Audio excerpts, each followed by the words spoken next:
The life and legacy of Rt.Hon.Raila Amolo Odinga.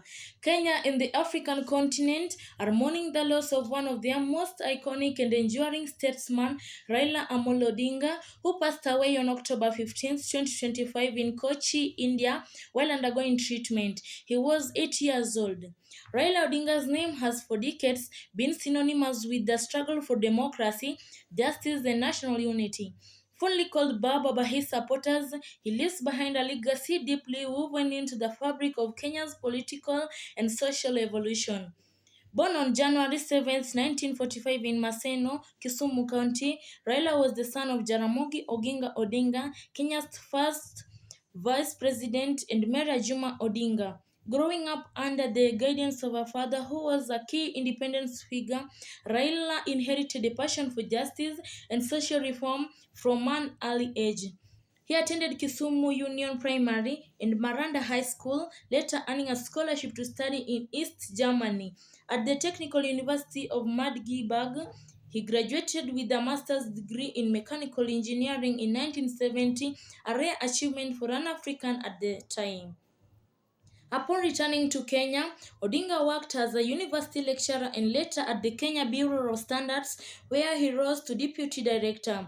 His entrepreneurial spirit led him to establish East African Spectre Limited, one of the first African-owned companies producing gas cylinders.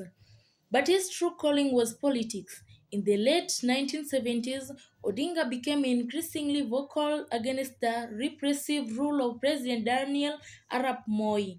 His activism led to multiple arrests and detentions, including a 6-year imprisonment following the 1982 coup attempt, during which he was accused of plotting to overthrow the government, a charge he always denied. After years in detention and exile, Raila returned to a changing Kenya. The clamor for multi-party democracy was rising, and he joined his father in Ford Kenya. He was elected member of parliament for Lang'ata in 1992, beginning a parliamentary career that would span decades. His charisma, resilience, and boldness quickly earned him recognition as a national leader and reform champion. In 1997, Raila contested the presidency under the National Development Party. Later, he merged this party with KANU, briefly serving as Minister for Energy under President Moi. However, his reformist ideals clashed with Moi's succession plan, prompting Raila's defection to join forces with Mwai Kibaki and other opposition leaders in the National Rainbow Coalition, NARC. Together, they defeated KANU in the 2002 general election, ending nearly 4 decades for one-party dominance. As Minister for Roads, Public Works and Housing, Raila pushed for major infrastructure developments and housing reforms. Raila's political journey reached a turning point in 2007 when he ran for president under the Orange Democratic Movement (ODM). The disputed results triggered one of Kenya's darkest moments, the post-election violence that claimed more than 1,000 lives. Through international mediation led by Kofi Annan, power sharing agreement was reached. Raila was appointed Kenya's second prime minister in April 2008, serving alongside President Mwai Kibaki in coalition government. During his term, Raila played a central role in implementing the 2010 constitution, which introduced devolution and greater checks on executive power, a reform that reshaped Kenya's governance structure. Raila's later years were marked by continued political engagement. He ran unsuccessfully for the presidency in 2013, 2017, and 2022, each time galvanizing millions of supports. The 2017 election, annulled by the Supreme Court due to irregularities, solidified his status as a defender of democratic integrity. His symbolic swearing in as the people's president in January 2018 was followed by a surprise reconciliation with President Uhuru Kenyatta, famously known as the handshake.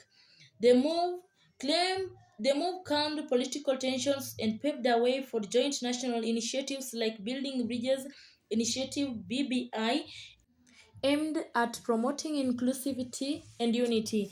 In his later years, Odinga turned his focus to continental leadership. In 2024, he announced his bid for chairperson of the African Union Commission, seeking to extend his reform agenda beyond Kenya's borders.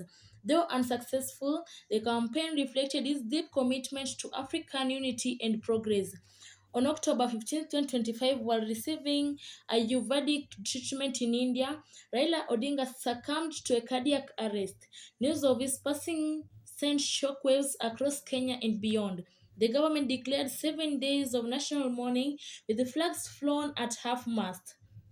Raila Odinga's life was defined by sacrifice, endurance, and unwavering belief in democracy. From years of imprisonment to decades of political rivalry, he remained steadfast in his mission to see a free, fairer Kenya. Though he never occupied the presidency, his influence surpassed titles. He inspired generations to question authority, to fight for justice, and to believe that change is always possible.